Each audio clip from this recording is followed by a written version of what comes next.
மஞ்சள் மஞ்சள் பொதுவா நல்ல காரியங்கள் ஸ்டார்ட் பண்றதுக்கு முன்னாடி இந்த மஞ்சள் எடுத்து வச்சுதான் ஸ்டார்ட் பண்ணுவாங்க. நம்ம வீட்டுல கூட நம்ம அம்மா அக்கா தங்கைகள் நமக்காக நாம நல்லா இருக்கணும்ன்றதுக்காக மஞ்ச புடவை கட்டிக்கிட்டு தான் வேண்டிக்குவாங்க. அப்படி அந்த மஞ்சள்னாலே ஒரு தனி வைப்பு தாங்க. நம்ம கொடியில கூட அந்த வைப்ரண்டான அந்த எனர்ஜெட்டிக்கான அந்த மஞ்சள் இருக்குமே, அந்த மாதிரி மங்களகரமான மஞ்சள் விளையிற பூமி தான் இந்த ஈரோடு பூமி. இங்க வந்து மஞ்சளை பத்தி பேசாம வேற எங்க போய் பேசுறது? அது மட்டும் இல்ல, இங்க ஒரு மகத்தான ஒரு மனிதரை பத்தி நம்ம பேசியே ஆகணும். இந்த ஈரோடு மண் விவசாயத்துக்கும் பேர் போன மண். இங்க நடக்கிற அந்த விவசாயத்துக்கு மிக முக்கியமான ஒரு கவசமா இருக்கிறது என்ன தெரியுமா? காளிங்கராயன் அணை, காளிங்கராயன் கால்வாய். காளிங்கராயன் அணை கட்டினதுலயும் கால்வாய் வெட்டினதுலயும் உயிரான உணர்வு பூர்வமான நிறைய விஷயங்கள் இருக்குது. அப்படி அந்த ப்ராசஸ்ல அவர் அந்த அணை கட்டும் போதும் கால்வாய் வெட்டும் போதும் ரொம்ப சோர்வடைஞ்சிட்டாராம். அப்ப அவங்க அம்மா அதை பார்த்துட்டு சொன்னாங்களாம், மகனே காளிங்கா, தயிர் வித்த காசு தாழ்வாரம் வரைக்கும் இருக்குது, மோர் வித்த காசு முகுட வரைக்கும் இருக்குது, அதை எடுத்துக்கிட்டு போய் அணைய கட்டியா கால்வாய வெட்டியான்னு சொல்லி தைரியம் கொடுத்தாங்களாம். பெத்த அம்மா கொடுக்கிற அந்த தைரியம் இருக்கு பாருங்க, அதை தாண்டி வேற எதுவுமே கிடையாதுங்க. ஒரு மனுஷனால எதையும் சாதிச்சு காட்ட முடியும். அப்படி ஒரு தைரியத்தை தான் இப்ப நீங்க என்னுடைய அம்மா அக்கா தங்கைகள் நண்பா நண்பிகள் தோழர்கள் எல்லாரும் எனக்கு கொடுத்திருக்கிறீங்க. அதே தைரியத்தை, அதே துணையா என் கூட நிக்கிறீங்க. இதை எப்படி நம்ம பிரிச்சு விடலாம்? இதை எப்படி நம்ம கெடுக்கலாம்? என்னெல்லாம் அவதூறுகள் நம்ம விஜய் மேல சொல்லி மக்களை நம்ப வைக்கலாம்? என்னெல்லாம் சூழ்ச்சிகள் நம்ம விஜய் மேல பண்ணி மக்களை நம்ப வைக்கலாம்? இப்படி சூழ்ச்சிகளை மட்டுமே நம்பி பொழப்ப நடத்துற சில சூழ்ச்சிக்கார கூட்டங்கள் இதை தொடர்ந்து செஞ்சுக்கிட்டு தான் இருக்கு. ஆனா அவங்களுக்கு தெரியாது, இது இன்னைக்கு நேத்து வந்த உறவு இல்ல. கிட்டத்தட்ட 30-33 வருஷத்துக்கு மேல இருக்கிற உறவு.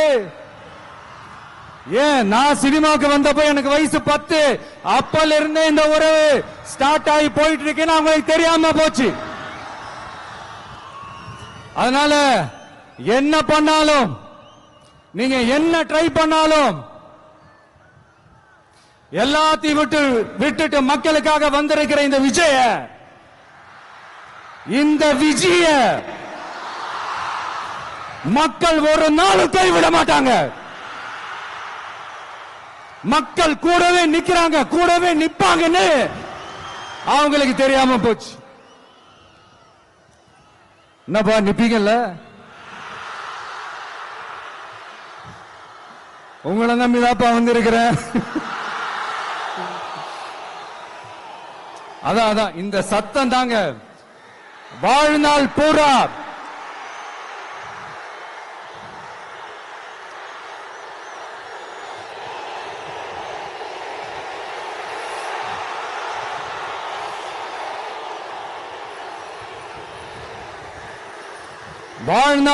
உங்களுக்கு நன்றியோடவே இருப்பேன். இப்போ நம்ம காளிங்கராயன் அவர்கள் அணையை கட்டுறதுக்காக பவானிக்கு போய் பார்க்கும்போது ஒரு இடத்துல ஒரு பாம்பு வந்து உட்கார்ந்துச்சான், படுத்துச்சான். அது படுத்த இடத்துல தான் அவர் அணையை கட்ட ஸ்டார்ட் பண்ணாராம். அப்புறம் அந்த பாம்பு வளைஞ்சி நெளிஞ்சி போற இடத்துல எல்லாம் கால்வாயை வெட்டினார்னு சொல்லி சில வாய்மொழி கதைகள்லாம் சொன்னாங்க. தண்ணியை சேமிச்சு வச்சு குடிக்கிறதுக்கும் விவசாயத்துக்கும். தம்பி கீழே இறங்கு, தம்பி கீழே இறங்குப்பா, பிளீஸ் கீழே இறங்குப்பா.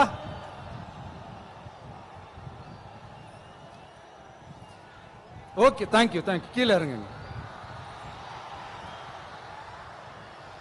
கீழே இறங்குப்பா.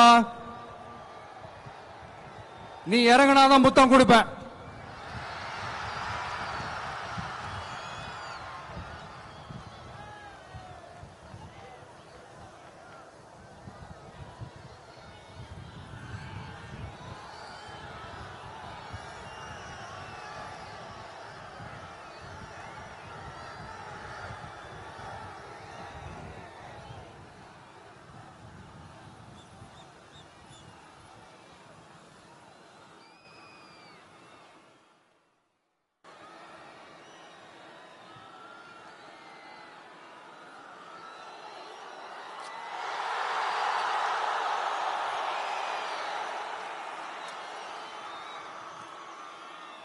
இப்படி தண்ணியை சேமிச்சு வச்சு குடிக்கிறதுக்கும் விவசாயத்துக்கும் வழி வகுக்கிறது எவ்வளவு பெரிய ஒரு நல்ல விஷயம்.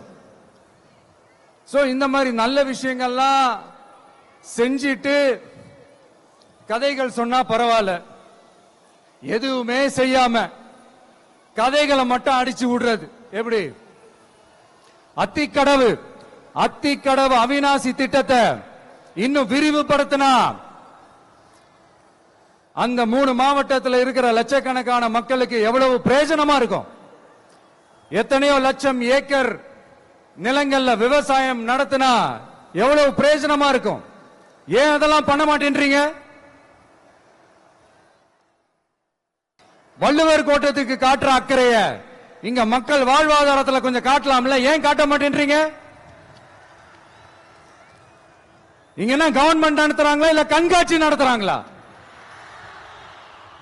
இந்த 21ஆம் நூற்றாண்டிலே மக்களை பத்தி எதுவுமே யோசிக்கிறது இல்ல. ஆனா அந்த காலத்திலேயே இது எல்லாத்தையும் பத்தி யோசிச்ச மக்களை பத்தி, குடிக்கிற தண்ணியை பத்தி, விவசாயத்தை பத்தி, அணை கட்டுறதை பத்தி, கால்வாய் வெட்டுறதை பத்தி, இதெல்லாம் எங்கிருந்து? பவானியிலிருந்து நொய்யலாறு வரைக்கும் கால்வாய் வெட்டி இது எல்லாத்தையும் பத்தி யோசிச்ச காளிங்கராயன் அவர்களுக்கு கோடி கும்பிடு போட்டாலும் பார்த்தாதுங்க. இப்படி அந்த காலத்துல இருந்த ஒரு ஹீரோவை பத்தி பேசிட்டு இந்த காலத்துல, அதாவது 1920th செஞ்சுரியில இருந்த ஒரு ஹீரோவையும் பத்தி நம்ம பேசி ஆகணும்ல. ஒருத்தர் இலகிய மனம் கொண்ட ஹீரோனா இன்னொருத்தர் இரும்பு மாதிரி அயன்மேன் தான். எஸ், நம்ம ஈரோடு கடப்பாறை தான்.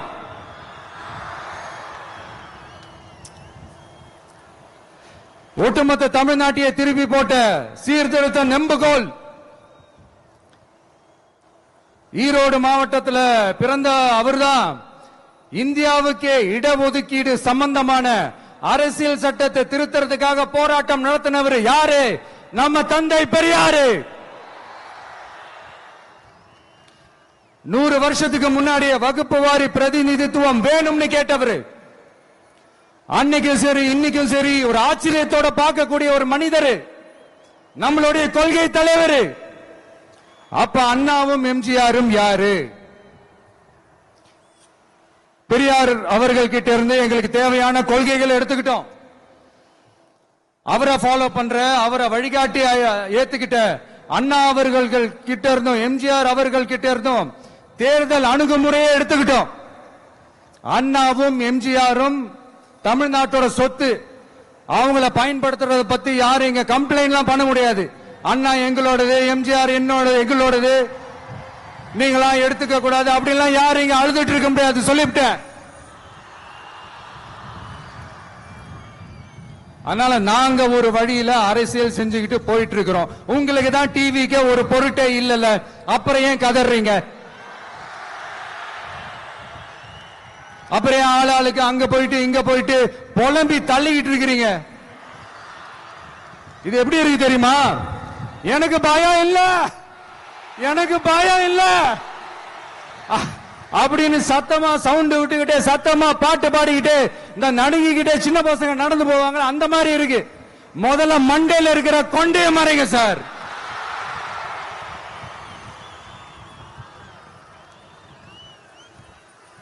சும்மா மாறு வேஷத்துல மறு வச்சுக்கிட்டு மீடியா ஆளு ரேடியோ ஆளுன்னு இவங்க ஆளுங்களே மாத்தி மாத்தி அனுப்பிக்கிட்டு இதெல்லாம் என்ன மக்களுக்கு தெரியாதுன்னு நினைச்சிட்டு இருக்கீங்களா? மக்கள் எல்லாத்தையும் உன்னிப்பா கவனிச்சிட்டு இருக்காங்க. அதனாலதான் சொல்றேன், உங்களுக்கு நீங்க கொள்ளையடிச்சு வச்சிருக்கிற காசு தான் துணை. ஆனா எனக்கு என் மேல எல்லையில்லா பாசம் வச்சிருக்கிற இந்த மாசு தான் துணை.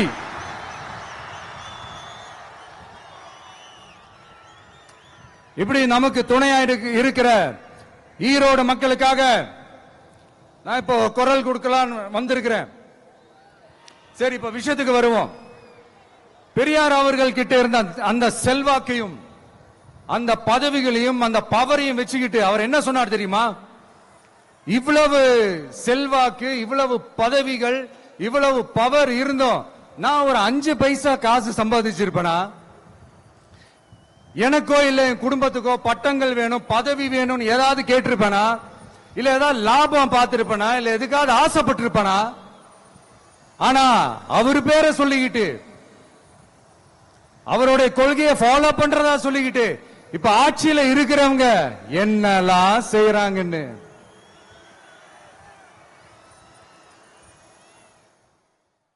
அதனாலதான் சொல்றோம், பெரியார் பேரை சொல்லிக்கிட்டு தயவு செஞ்சு கொள்ளையடிக்காதீங்கயா, தயவு செஞ்சு கொள்ளையடிக்காதீங்க. அவரு பேரை சொல்லிக்கிட்டு பெரியார் பேரை சொல்லி கொள்ளையடிக்கிற இவங்க தான் நம்மளுடைய அரசியல் எதிரி. மக்களை நீங்க சொல்லுங்க, நம்மளுடைய அரசியல் எதிரி யாரு? நம்மளுடைய கொள்கை எதிரி யாரு? ரிப்பீட், நம்மளுடைய அரசியல் எதிரி யாரு? நம்மளுடைய கொள்கை எதிரி யாரு?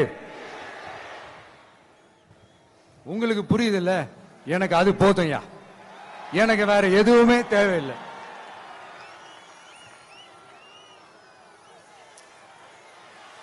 அதனாலதான்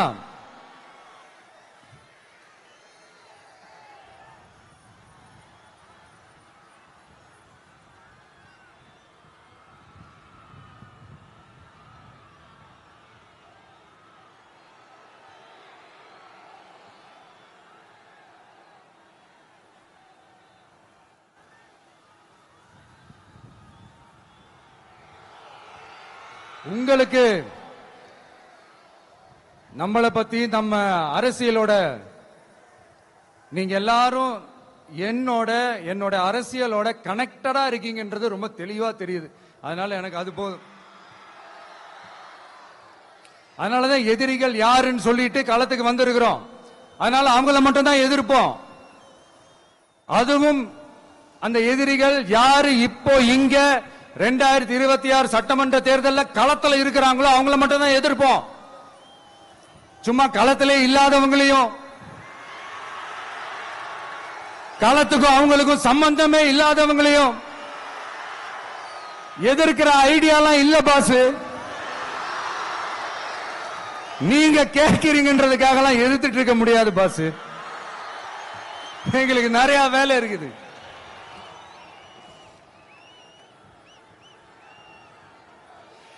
எத்தனை எத்தனை பொய்யான வாக்குறுதிகள். வந்த உடனே நீட்டை ரத்து செய்வோம், கல்வி கடனை ரத்து செய்வோம், கேஸ் சிலிண்டருக்கு மானியமா 100 ரூபாய் தருவோம், என்னெல்லாம் அடிச்சு விட்டுட்டு இன்னி வரைக்கும் கேட்கிறேன், இதெல்லாம் சொன்னாங்களே செஞ்சாங்களா? இவங்க எப்பவுமே இப்படிதான், சொல்றது ஒண்ணு செய்யறது ஒண்ணு. திமுகவும் பிரச்சனைகளும் ஃபெவிகால் போட்டு ஒட்டின ஃப்ரெண்ட்ஸ் மாதிரி ஒன்னில இருந்து ஒன்ன பிரிக்கவே முடியாது. இப்போ ஈரோடு பகுதியில் இருக்கிற பிரச்சனையை பத்தி பேசுவோம். பெரியார் பேரை மட்டும் சொல்லிக்கிட்டு எப்படி அவரோட கொள்கைகளுக்கு எதிராக செயல்படுறாங்களோ அப்படிதான் இந்த மஞ்சள் நகரத்தோட மஞ்சளுக்கும் ஒண்ணும் பண்ணல, மஞ்சள் விவசாயிகளுக்கும் ஒண்ணும் பண்ணல. ஆராய்ச்சி மையம், சிறப்பு மையம்னு கோடி கோடியா டெண்டர் விட்டாங்க, பேருக்கு கட்டிடத்தை கட்டினாங்க. ஆனா உலகமே போட்டி போட்டு வாங்குற மஞ்சளை மதிப்பு கூட்டி விற்பனை செய்ய,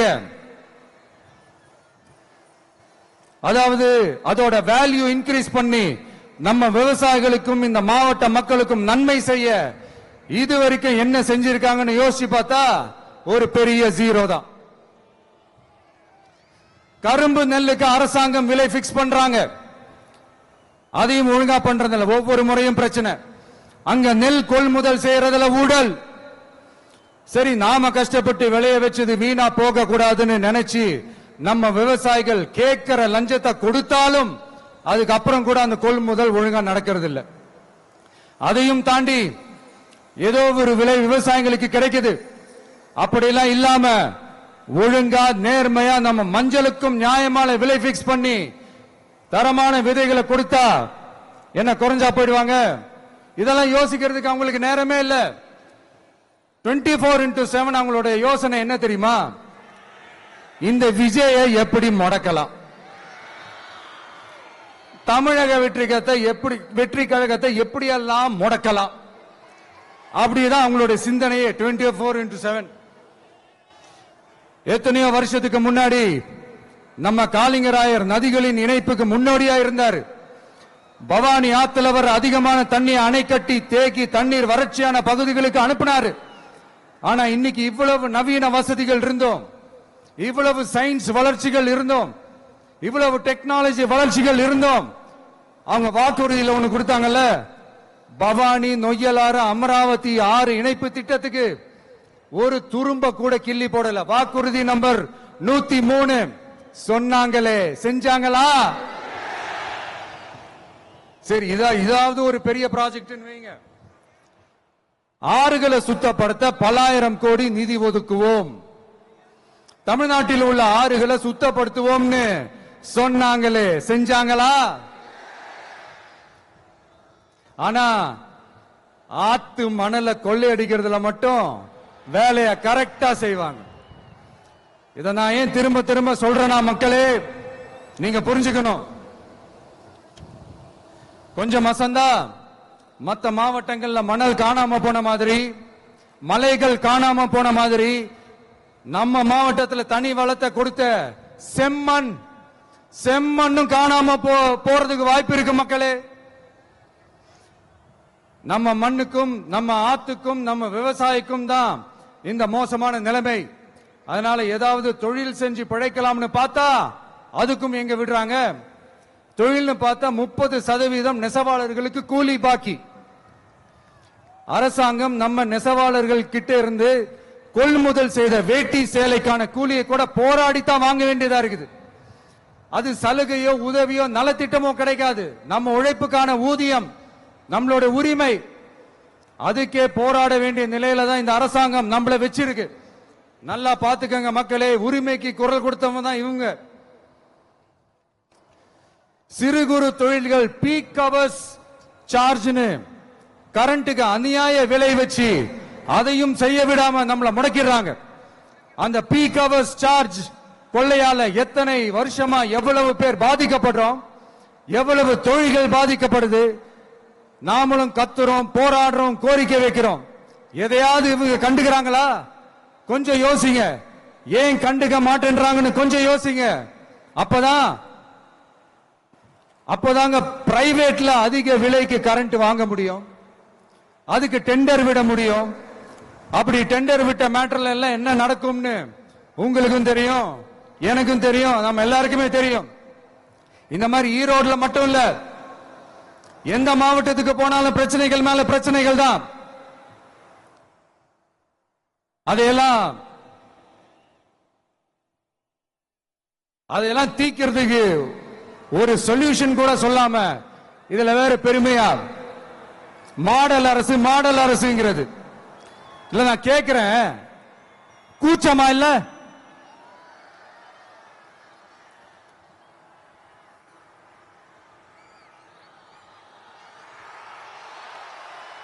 இதெல்லாம் கேட்டா அப்படியே நம்ம பக்கம் யூட்டர்ன் அடிச்சு வந்துருவாங்க. விஜய் என்ன அரசியல பேச மாட்டேன்றாரு, விஜய் என்ன சினிமா டயலாக் மாதிரி பேசுறாரு, விஜய் நான் பஞ்ச் டைலாக் பேசுறாரு, விஜய் நான் 10 நிமிஷம் தான் பேசுறாரு, 9 நிமிஷம் தான் பேசுறாரு. நான் எத்தனை நிமிஷம் பேசினா உங்களுக்கு என்ன சார்? நான் எப்படி பேசினா உங்களுக்கு என்ன சார்? உள்ள விஷயம் என்னன்னு பாருங்க சார். ஒவ்வொரு மாவட்டத்துக்கும் போய் மக்கள் ஃபேஸ் பண்ற பிரச்சனைகளை எடுத்து பேசிட்டு இருக்கிறேன். பின்ன அது அரசியல் இல்லாம வேற எதுதான் அரசியல்? உங்களை மாதிரி தனிப்பட்ட முறையில தரக்குறைவா அசிங்கமா பேசுறதுதான் அரசியல்னா அந்த அரசியல் நமக்கு வராது. வராதுன்னா நல்லாவே வரும்.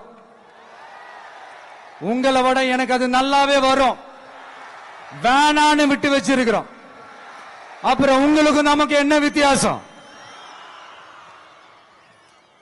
காஞ்சிபுரத்தில் நாம பேசும்போது இந்த மாதிரி உங்களால் அமைக்கப்பட போற ஆட்சியில நம்ம ஆட்சிக்கு வந்த உடனே என்னெல்லாம் செய்ய போறோம்ன்றது சிலது சொன்னோம். அதையெல்லாம் தப்பா புரிஞ்சுக்கிட்டு இப்போ சொல்றேன், விளக்கமா சொல்றேன். நான் சலுகைகளுக்கு எதிரானவன் கிடையாது.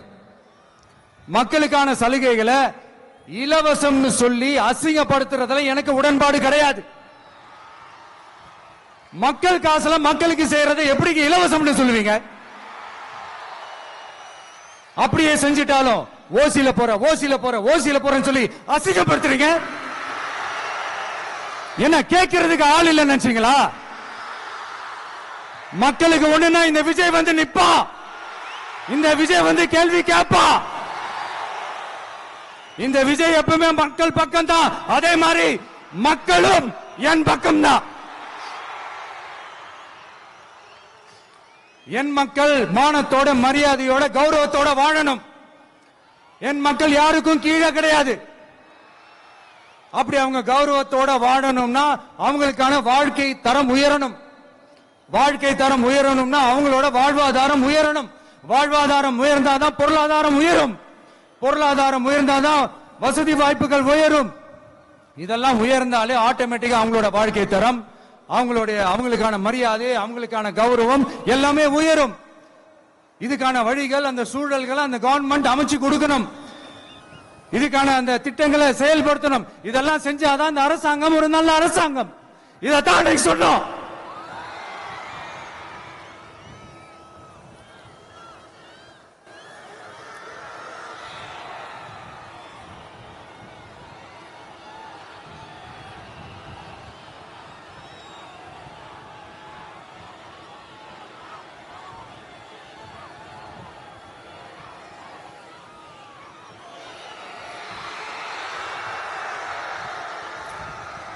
இதத்தான் இன்னைக்கு சொன்னோம். உடனே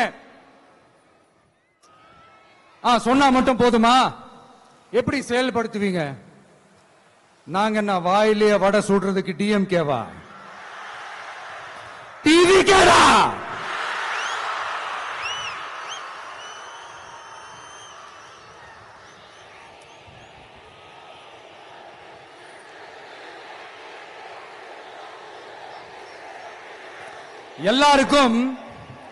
எல்லாருக்கும் நிரந்தரமான ஒரு வீடு இருக்கணும்னு சொன்னோம்.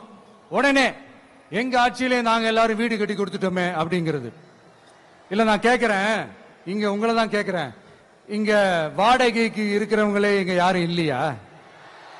எல்லாருக்கும் சொந்தமா வீடு கட்டி கொடுத்துட்டாங்களா? அடுத்து வீட்டில் இருக்கிற ஒவ்வொருத்தரும் மினிமம் டிகிரி படிச்சிருக்கணும் அப்படின்னு சொன்னோம். உடனே எங்க ஆட்சியிலே எல்லாரும் டிகிரி படிச்சு முடிச்சிட்டாங்களே அப்படிங்கிற மாதிரி சொல்றது அது உண்மைனா? ஸ்கூல் லெவல்லயே டிராப் அவுட்ஸ் அதிகமானது யாரோட ஆட்சியிலங்க?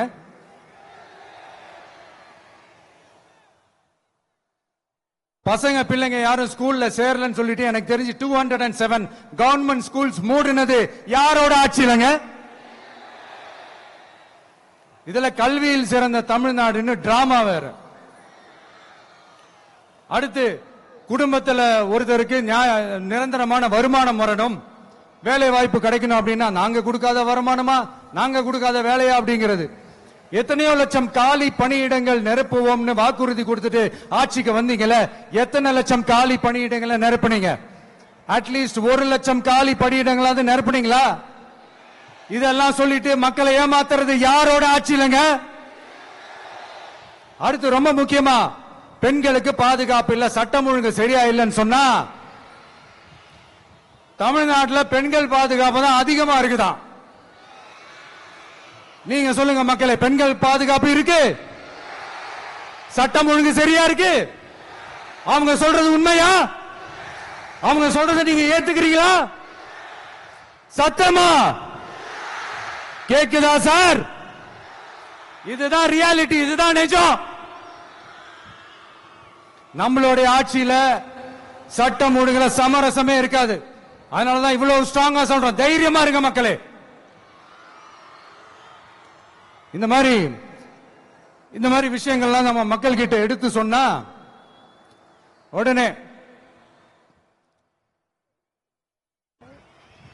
இந்த இது எடுத்துட்டு வந்துருவாங்க.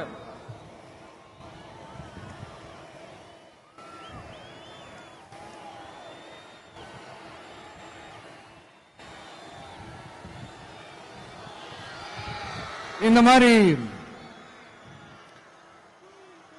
இதெல்லாம் என்னென்ன செய்ய போறோன்றது சிலதெல்லாம் காஞ்சிபுரத்தில் சொன்ன மாதிரி சொன்னா எல்லாத்தையும் தப்பு தப்பா திருச்சி பேசிக்கிட்டு அவதூறு பரப்பிக்கிட்டு நான் கூட யோசிப்பேன், எம்ஜிஆர் அவர்களும் மேடம் ஜெயலலிதா மேடம் அவங்களும் ஒரே வார்த்தையில சொல்லி இந்த திமுகவை காலி பண்ணாங்கல்ல.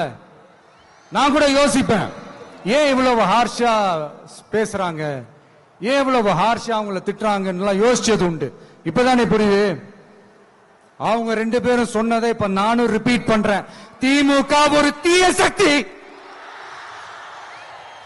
திமுக ஒரு தீய சக்தி, திமுக ஒரு தீய சக்தி, திமுக ஒரு தீய சக்தி, தீய சக்தி, தீய சக்தி, தீய சக்தி. என் நெஞ்சில் குடியிருக்கும் ஈரோடு மக்களே,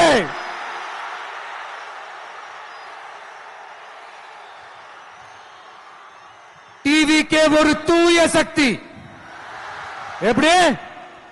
டிவிகே ஒரு தூய சக்தி. தூய சக்தி டிவிகேவுக்கும் தீய சக்தி டிஎம்கேவுக்கும் தான் போட்டியே.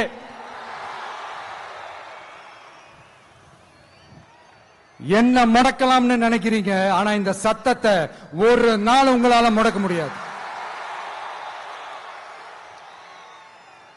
மக்கள் விரோத திமுக அரசை வீழ்த்த மக்கள் சக்தியான நம்மளால மட்டும்தான் முடியும். அண்ணன் செங்கோட்டையன் அண்ணன் அவர்கள்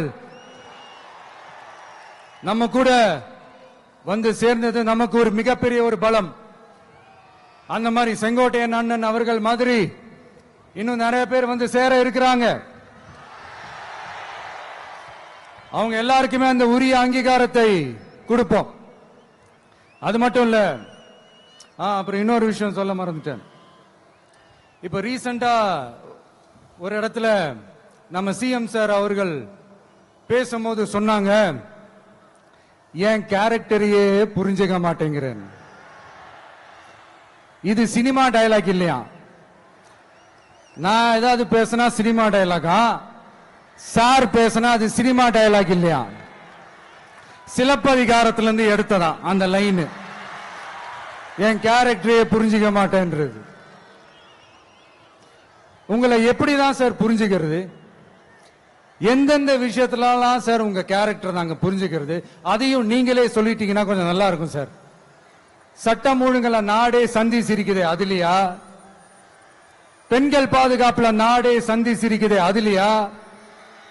பொய் வாக்குறுதிகளா கொடுத்து ஏமாத்தி ஆட்சிக்கு வந்தீங்களே அதுலயா? எதுலதான் சார் உங்க கேரக்டர் நாங்க புரிஞ்சுக்கிறது?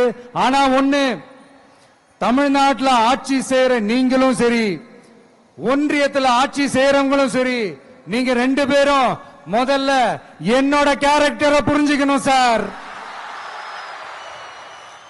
என்னோட கேரக்டர்னு சொன்னது நம்ம மக்களோட கேரக்டர்.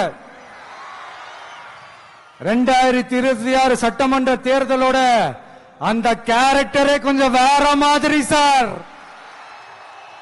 அத கொஞ்சம் தயவு செஞ்சு நீங்க புரிஞ்சுக்கணும் சார். புரிஞ்சுக்கலன்னா மக்களே உங்களுக்கு புரிய வைப்பாங்க சார்.